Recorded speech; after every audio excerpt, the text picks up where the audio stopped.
Bristol Community College, Mathematics with Dan Avedikian, Math 060, Topics in Developmental Mathematics, Section 2.8, Problem 17. This is Section 2.8, Problem 17. It says complete the computation 1/3 plus 2/5. So to add two fractions that have different denominators, I must make the denominators the same. And to start the process off, I will rewrite the problem in a vertical format. I find it easier to deal with if it's written vertically. Now, as I look at my two denominators, 3 and 5, I'll start off by saying, will the smaller denominator of 3 divide into the larger denominator of 5 evenly? And the answer is no. 3 does not divide into 5 evenly.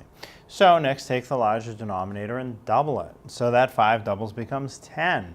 Now will the 3, the smaller denominator, divide into 10 evenly? It will not. So next, I'll triple it.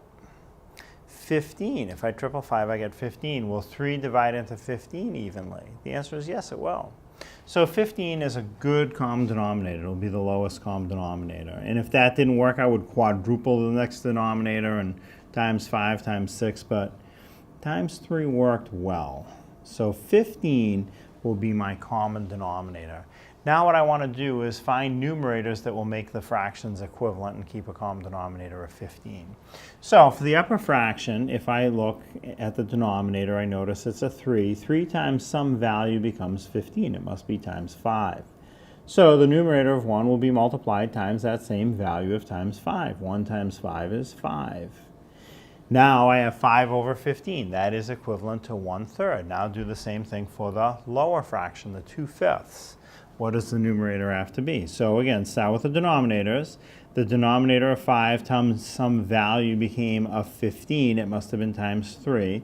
So the numerator of 2 is multiplied times that same value of 3. 2 times 3 would be 6. So 6 over 15 is equivalent to 2/5. But now my fractions both have a denominator of 15. So my answer will have a denominator of 15.